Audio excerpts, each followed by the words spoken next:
Antes que nada, me gustaría, para como dar un poco de preámbulo al tema que vamos a abordar el día de hoy. Como ustedes saben, dentro de la teoría y metodología del entrenamiento deportivo existen dos tendencias, o hay dos tendencias en función de la planificación del entrenamiento. Y de acuerdo a lo que nos muestra el doctor Forteza de la Rosa, y que me parece muy clara esta ejemplificación ilustrativa, pues anteriormente se disponían de modelos tradicionales para poder llevar a cabo la planificación cuando las competencias generalmente pues coincidían en un momento determinado. La realidad actual, que es lo que está aquí abajo, pues es que tenemos una serie de competencias que se llevan a cabo durante todo el año. Por darles alguna cifra, nosotros como selección de Taekwondo de México, este año solamente tuvimos 16 eventos planificados en el 2017. El primer evento fue el 15 de enero de 2017. Y el último evento que tenemos planificado en diciembre es la segunda semana. Si analizamos este entorno, bueno, pues es muy difícil actualmente llevar a cabo una planificación bajo un sistema tradicional, y también, pues en muchos de los casos incluso no tenemos tiempo ni siquiera para poder llevar a cabo un bloque de acumulación como tal. Pero bueno, bajo este esquema de la dosificación de la carga, recordemos que anteriormente, o sea, la dosificación tradicional de la preparación deportiva emanaba de los diferentes componentes de la preparación, ¿no? Y a esos componentes de la preparación se les proporcionaba un porcentaje de cada componente, y que ese porcentaje se traduce en un tiempo determinado para poder llevar a cabo dicha dosificación de la carga, ¿no? De tal suerte que, por ejemplo, si buscásemos ejemplificar lo que correspondería a la preparación técnica, probablemente tendríamos un 35%. Eso evidentemente que va variando en función del momento de la preparación o de la temporada en la que se encuentre. Un 15% de la preparación táctica, otro porcentaje que pudiera ser el 40% para la preparación física, y un porcentaje más que pudiera ser la preparación psicológica. Uno de los inconvenientes de este aspecto, sobre todo vinculado hacia el alto rendimiento, es que se establecen objetivos de manera aislada por cada componente de la preparación. Es decir, que el entrenador va a buscar o buscaba un objetivo para desarrollar lo técnico, otro objetivo para desarrollar el aspecto táctico, otro más para desarrollar el aspecto físico, y de ahí incluso se derivaba en las diferentes capacidades, lo condicional, lo determinante, la fuerza, la rapidez, la resistencia, etcétera, y un objetivo más para cumplir el aspecto psicológico. De tal manera que se presupone que el criterio de que la suma de esos esfuerzos va a permitir afrontar la exigencia competitiva, ¿no? Es decir, desarrollando todo el componente técnico de manera aislada, con la consecución de los aspectos tácticos que ya son, por ejemplo, vinculados con la toma de decisiones, lo que se pudiese ganar en un sentido estricto a través de la preparación física, y finalmente bajo el aspecto psicológico, pues se pudiese llevar a cabo esta búsqueda de la forma deportiva del deportista. Sin embargo, pues consideramos nosotros, y bajo la realidad en la que se encuentra la participación de los atletas en diferentes eventos, es que no disponemos de mucho tiempo para poder preparar a nuestros atletas, ¿no? El tiempo es muy limitado a medida que hay mayor número de eventos competitivos. Luego entonces, nosotros hemos partido ahora del trabajo de dosificar la preparación competitiva a través, ya incluso no le estamos denominando la dosificación de la preparación deportiva, ¿no? Sino estamos haciendo alusión netamente al aspecto competitivo. Y en este sentido, buscamos la integración de un aspecto técnico-táctico, pero también que tenga un componente de la preparación física y también que vaya implícito el aspecto psicológico dentro de la misma carga de entrenamiento que se esté dosificando, ¿no? De tal suerte que el volumen va a estar dado en función de los indicadores del rendimiento competitivo, ¿no? Por ejemplo, tendríamos que hablar de la cantidad de asaltos de combate. Si fuera un deporte de combate, pues entonces el indicador sería los aspectos que están vinculados precisamente con las características primordiales de la actividad competitiva. Y los contenidos van a impactar de manera integral en la preparación de este competidor. O sea, no solamente se va a buscar un objetivo aislado, sino de manera conjunta tendríamos que ir garantizando las adaptaciones necesarias hacia el desarrollo de estas condiciones. De tal suerte que vamos a optimizar el tiempo de la preparación, es decir, en un solo aspecto, en un solo tiempo, vamos a tener objetivos más selectivos con un enfoque integral de la preparación y de esta forma se optimiza. O sea, no voy a distribuir en lo técnico, destinar no sé cuántos minutos, otros minutos para lo táctico, otros minutos para lo psicológico, no. En un solo contenido tendríamos que buscar el desarrollo de estos componentes de la preparación. Cuando hablamos de preparación deportiva, entonces mencionamos que son componentes aislados, que es como lo que estamos viendo en la pantalla del lado izquierdo, ¿no? Buscamos, por ejemplo, arriba un aspecto que está vinculado con la preparación técnica, pero también con un componente de lo físico, ¿no? Y bueno, pues abajo, evidentemente que estamos buscando el desarrollo de la fuerza, ¿no? Pero si lo trabajáramos desde el punto de vista competitivo, bueno, pues en la misma esencia de la actividad competitiva se pueden ir desarrollando estos aspectos que están vinculados directamente con la competencia. Lo físico, lo técnico-táctico, pero sobre todo el aspecto psicológico, que me parece que es algo que está obviado por parte de muchos entrenadores. Recordando un poco, cuando hablamos de carga de entrenamiento, tenemos que hacer alusión a que se trata de una serie de estímulos que se van generando desde el inicio de la sesión de entrenamiento hasta el final y que estos estímulos van a provocar adaptaciones en el organismo. Y esto es lo que nos mencionan los diferentes autores en muchas épocas dentro de la teoría y metodología. Entonces, si tenemos en cuenta que son esos estímulos y que se van a generar estas adaptaciones, tendríamos que tener cuidado en qué tipo de estímulos estamos nosotros incidiendo en los deportistas. Por ejemplo, hay algunos detalles que nosotros hemos observado con nuestros entrenadores. Yo no sé si aquí en Colombia se viva esa situación, pero muchos de nuestros entrenadores generalmente hacen cargas estandarizadas para todo el colectivo de atletas. Es decir, si hablamos de un colectivo de taekwondo, bueno, pues todos van a correr 3 kilómetros, todos van a hacer 20 asaltos, todos van a hacer determinado número de ejercicios y de repeticiones. Y así sucesivamente en las diferentes disciplinas. Esto realmente no va a impactar de manera directa en cada uno de los atletas. Tendríamos que estar buscando el efecto óptimo y ese efecto óptimo nos lo va a dar el conocimiento preciso de las condiciones que tiene el atleta, ¿no?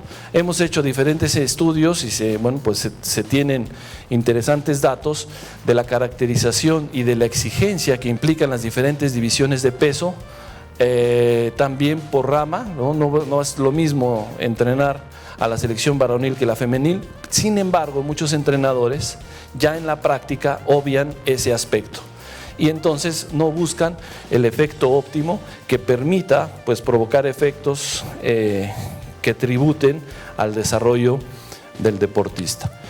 Por otra parte, también un caso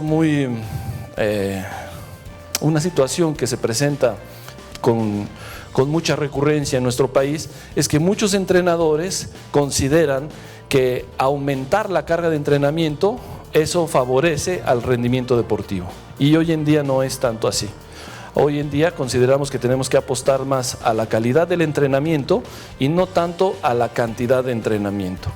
Usted podrá patear, no sé, como 20,000 técnicas a un implemento deportivo y eso no va a generar una adaptación interesante o profunda para un aspecto competitivo. Y a lo mejor con hacer 20 repeticiones en situaciones de competencia, pues pudiera sustituir a las 2000 patadas a un implemento, por dar solamente algún ejemplo. Entonces, bueno, son de las cosas que nosotros tenemos que ir profundizando en el tema de la preparación del deportista, ¿no?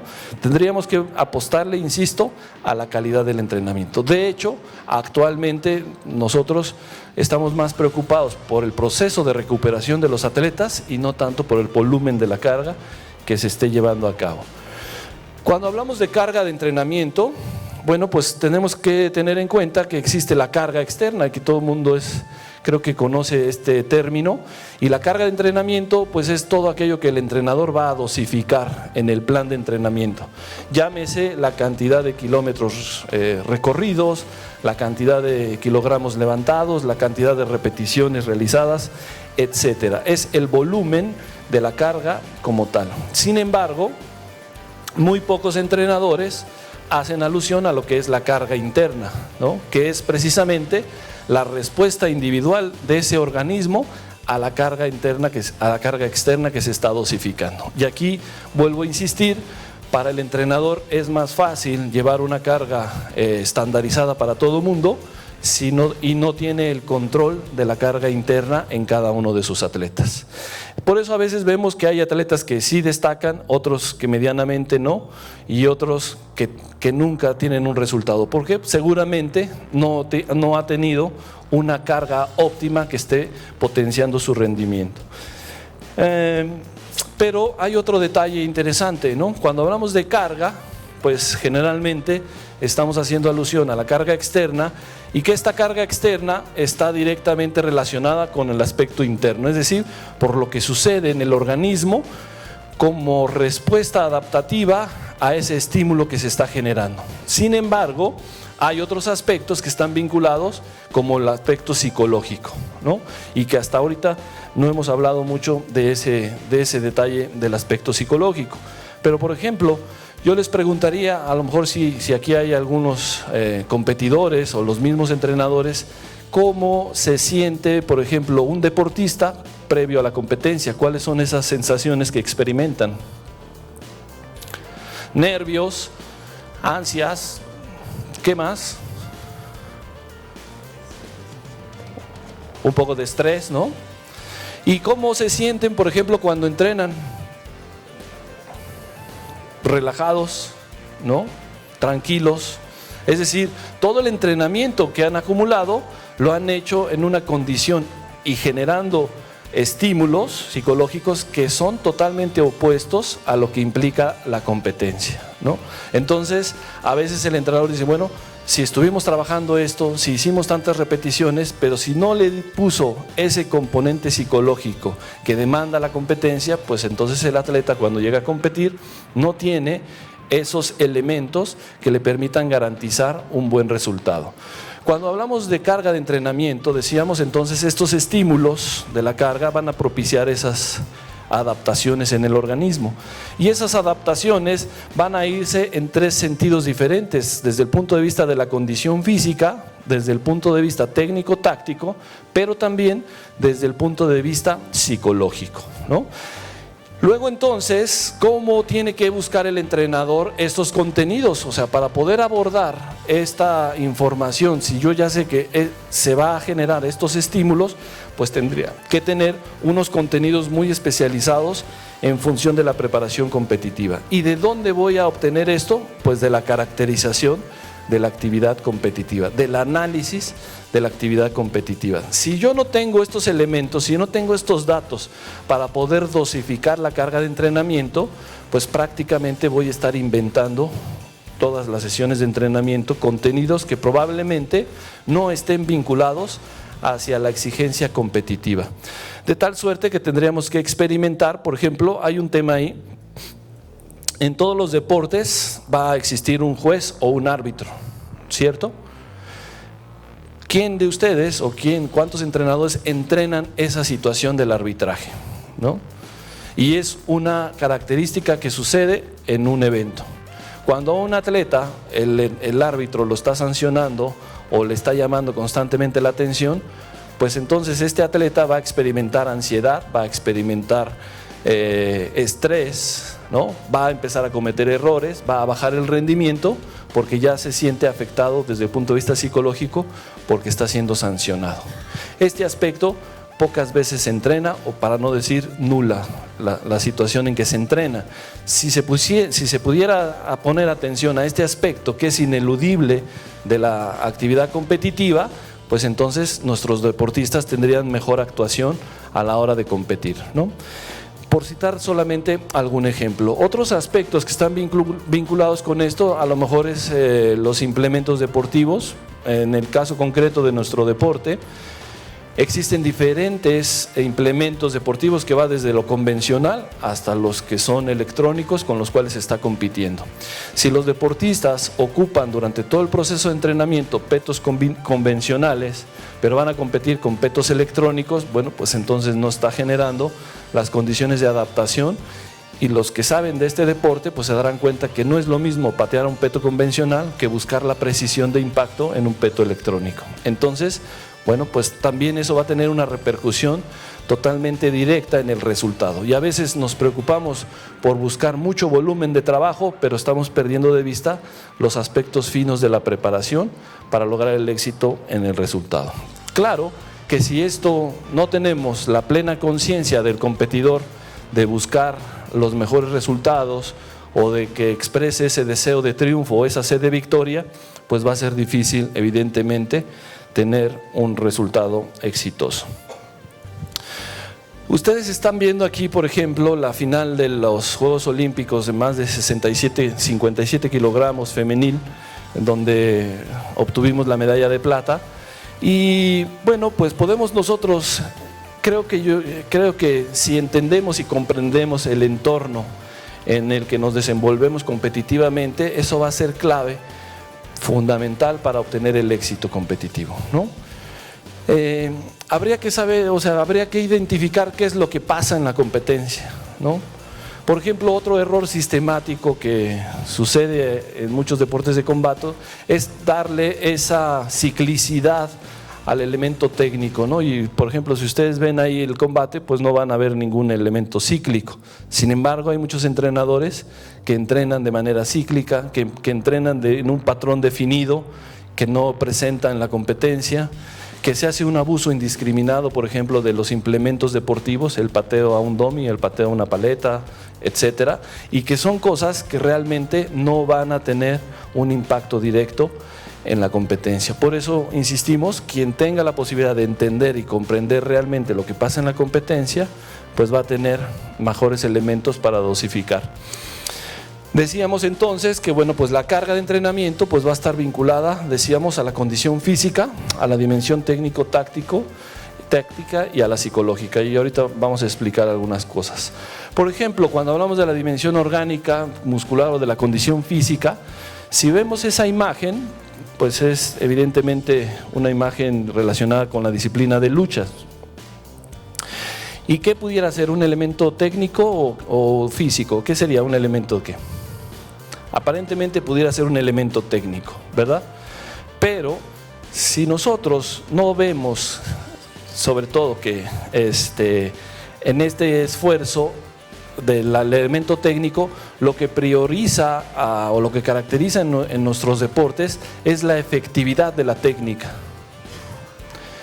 Y esto cambia mucho, ¿no? Porque si no, los entrenadores a veces están en el perfeccionamiento constante desde el punto de vista biomecánico o incluso desde el punto de vista estético de un elemento técnico, pero que no va a tener una vinculación o un impacto directo en la efectividad de la técnica. Y entonces cuando están repitiendo de manera constante elementos técnicos, pues no están desarrollando el aspecto técnico-táctico, sino se va a la condición física, única y exclusivamente, porque no están tomando decisiones, no están preocupándose por perfeccionar la técnica en sí. Entonces este potencial genético está determinado por estos estímulos que van a desarrollar cada uno de los atletas de manera importante. De tal suerte que para desarrollar el elemento técnico-táctico, por ejemplo en los deportes de combate, se tiene que buscar una técnica adaptativa, ¿sí? Es decir, en función de las decisiones o de las posibilidades que te brinde el adversario. Esto está en función del adversario.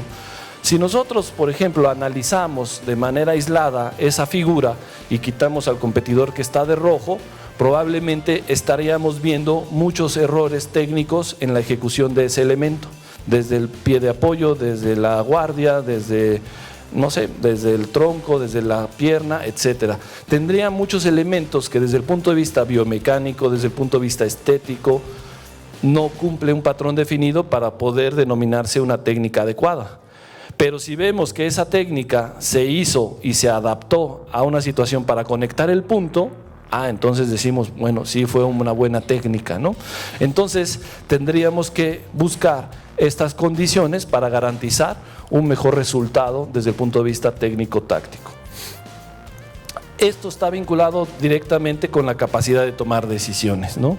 Por ejemplo, también se observa mucho que a veces los entrenadores son los que están tomando decisiones en el combate, ¿no? Le dicen al deportista, haz esto, haz lo otro, inmovilízalo, sácalo, etc. Y entonces quien toma decisiones es el entrenador y no el competidor. El competidor solamente obedece las instrucciones del entrenador. Entonces pues no hay un desarrollo del pensamiento táctico y está limitado este competidor en la toma de decisiones, que es un factor clave para buscar el mejor resultado.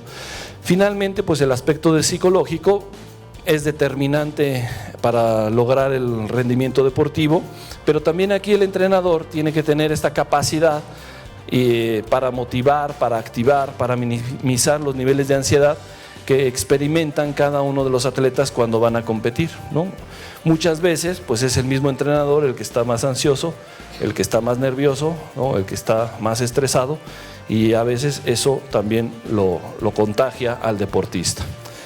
Pero bueno, entonces, ¿cómo dosificar la carga de entrenamiento, ¿no? ¿Cuántas patadas se deben de realizar, por ejemplo? ¿Cuántos pases y de qué tipo tendría que hacer si me dedicara al fútbol?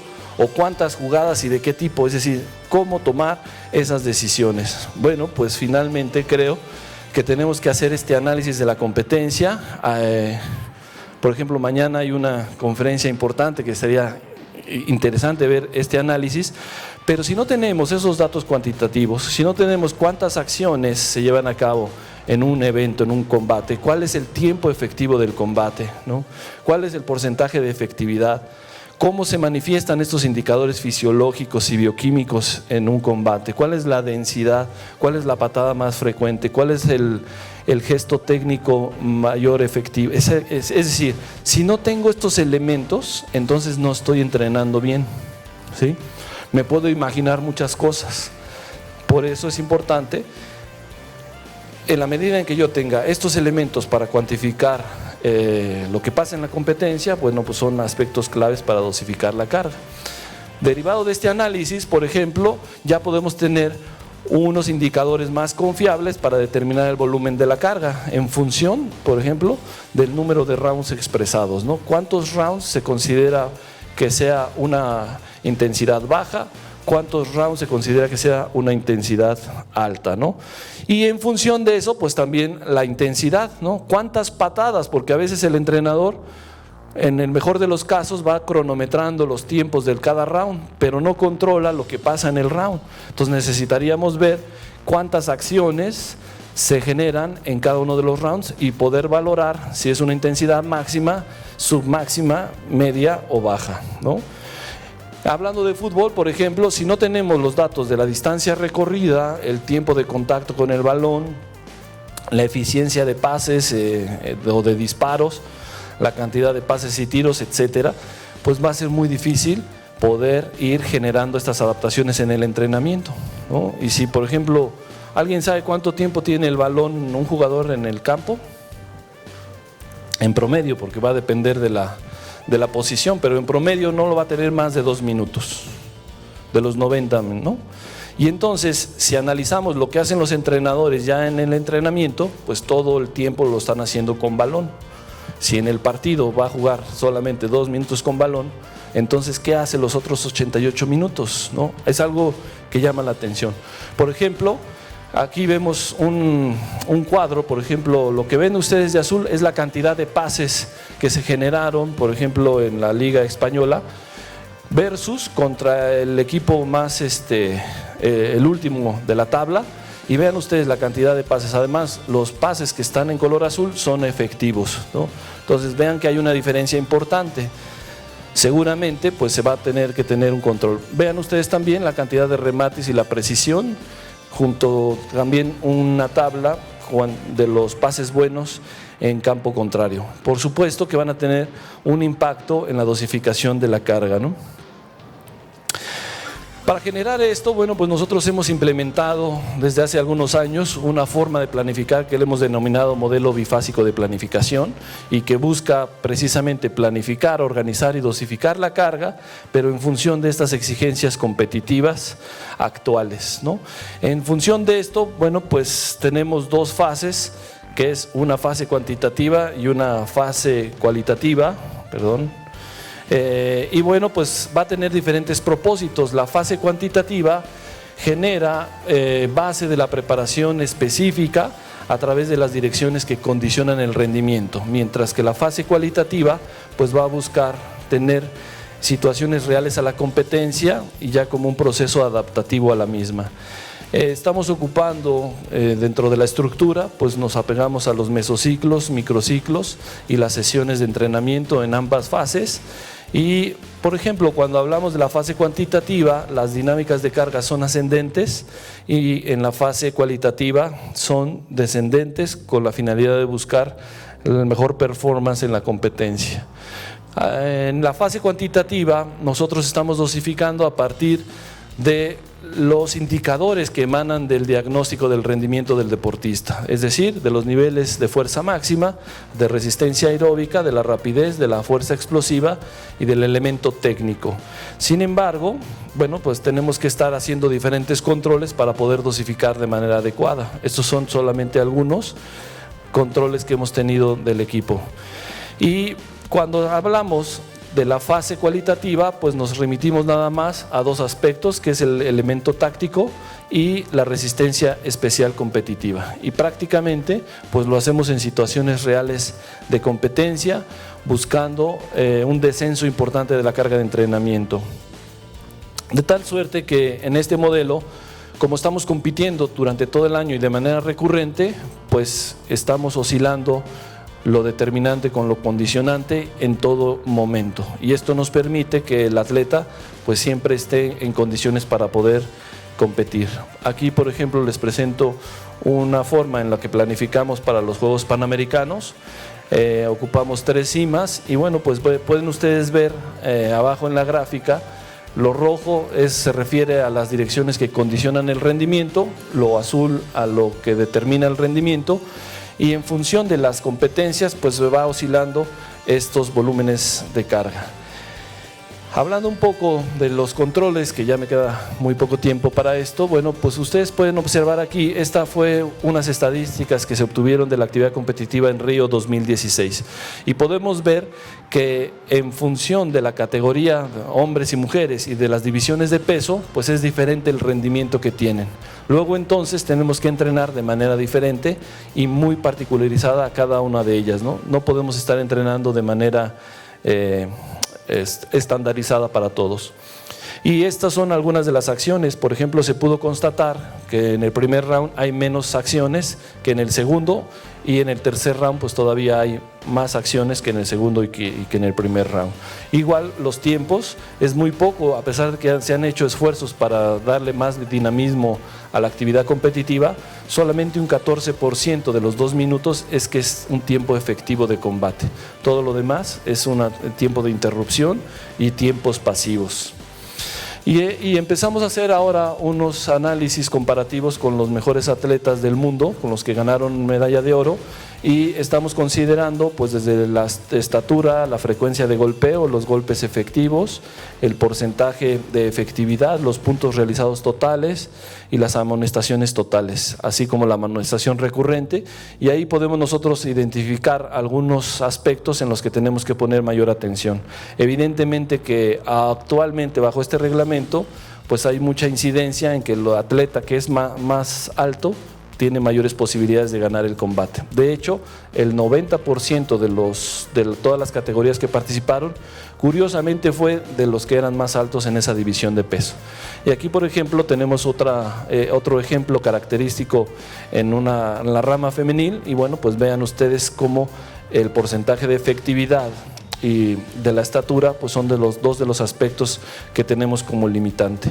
A pesar de que nuestra selección es una selección de atletas altos, pues todavía comparado con los medallistas mundiales nos quedamos muy cortos en función de esas estaturas, lo que hace suponer que tenemos que poner más atención en el proceso de selección de talentos deportivos.